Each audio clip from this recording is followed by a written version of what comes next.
memang sejauh ini rupiah sebetulnya mengalami tekanan yang cukup lumayan, terutama di bulan lalu.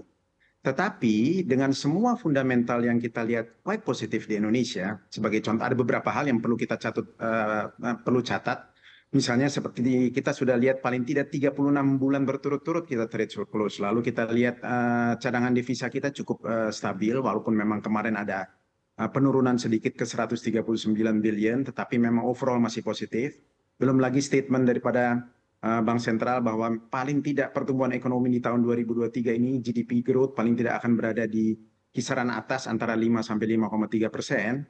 Secara keseluruhan rupiah pun walaupun kita melihat ada tekanan terutama memang di bulan Mei karena biasanya bulan Mei itu adalah bulan di mana terjadi pembayaran dividen yang cukup signifikan dari korporasi biasanya untuk pembayaran dividen uh, di mana memang US dollar harus memang repatriasi kembali kepada pemiliknya di luar sehingga memang tekanannya itu ada.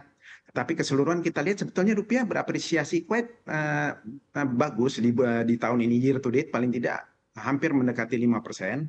Dari kisaran yang kita lihat waktu awal tahun masih di atas 15.640-an, sekarang sudah ada di level 14.880. Jadi kalaupun nanti memang hasilnya ternyata tidak sesuai dengan ekspektasi, misalnya inflasi tidak 4,1, mungkin lebih dari itu, atau mungkin statement daripada Bank Sentral juga hawkish di hari Kamis, bisa jadi kita memang melihat pressure akan ada kembali ke angka 15.000. Tetapi semuanya itu tentu kita lihat bahwa secara keseluruhan fundamental kita masih quite okay. Kita lihat sejauh ini baik inflow yang masuk sudah hampir lebih daripada 70 triliun di SBN, belum lagi di pasar bursa lumayan positif akhir-akhir ini, sehingga itu semua akhirnya menambah kestabilan terutama di dalam pergerakan daripada dolar rupiah beberapa hari ke depan ini. Baik Pak Birger, kalaupun melemah ke atas 15 ribuan, apakah Anda menilai ini akan di atas 15.100 atau masih di kisaran 15 ribuan saja? Mestinya kalau memang market tidak sesuai dengan ekspektasi pasar, saya rasa akan ada di angka 15 sampai 15.100. Tetapi harusnya 15.000 itu seperti menjadi a strong resistance daripada kalau kita lihat secara chart begitu.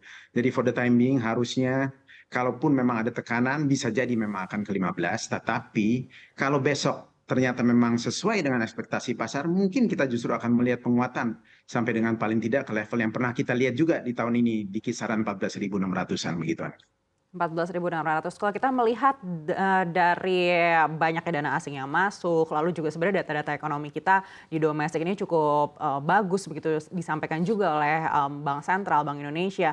Lalu apa saja faktor yang masih menjadi pemberat laju rupiah? Harusnya ke depannya mestinya tidak banyak lagi faktor yang kita lihat. Kalau tadi memang kami ungkapkan sempat ada permintaan yang cukup banyak di bulan Mei, terutama memang daripada pembayaran dividen korporasi yang biasanya harus mengembalikan pokok mata uangnya kembali ke negara asal. Tetapi ke depannya harusnya tidak ada, kecuali memang ternyata semua data-data perekonomian yang ada selama ini, misalnya pertumbuhan ekonomi di Cina yang di dalam hal ini regional masih melambat.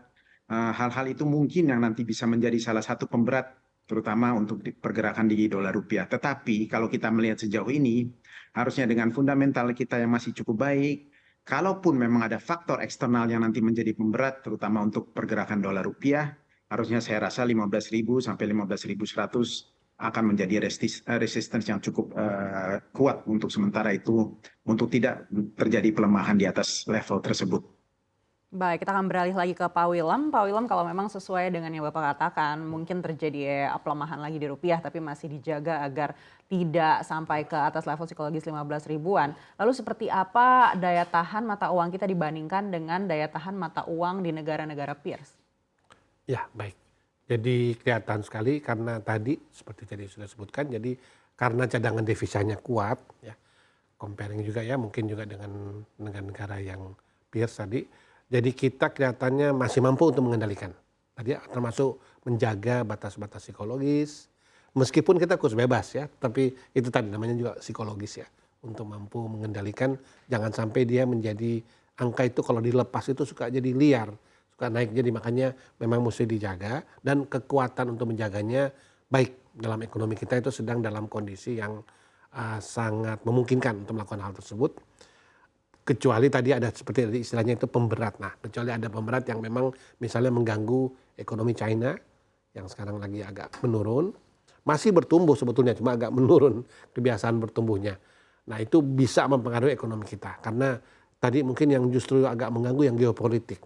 Situasi geopolitik pasti kalau ada upaya-upaya untuk tadi dedolarisasi, mungkin ada upaya untuk tadi menghindari atau mungkin membuat strategi yang berlawanan atau berbeda.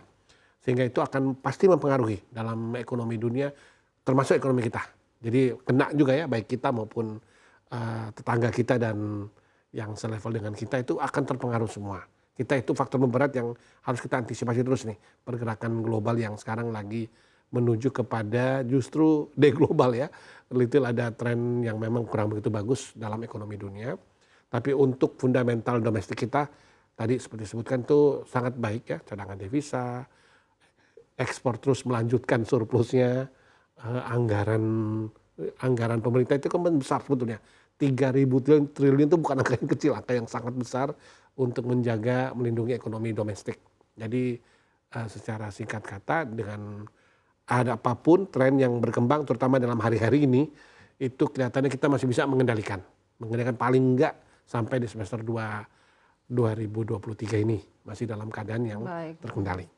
Apakah ini artinya aset keuangan kita di dalam negeri ini juga masih lebih baik daripada aset keuangan di negara peers tetangga kita? Betul, pasti masih lebih baik karena kita memang bukan kita muji-muji diri atau apa ya, potensi kita memang lebih baik, lebih kuat.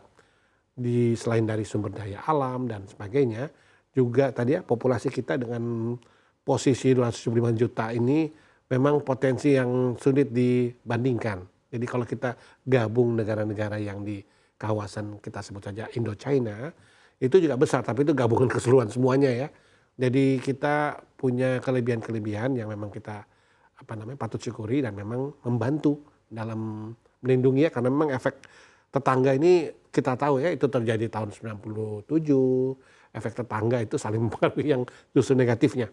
Tapi kita memiliki suatu potensi yang kuat untuk mengatasinya ya. Tinggal kita istilahnya memang terkendali. Jadi jangan sampai membuat kebijakan-kebijakan yang karena keadaan yang baik ini kemudian merelaksasi hal-hal yang penting ya, menjaga jangan sampai terganggu.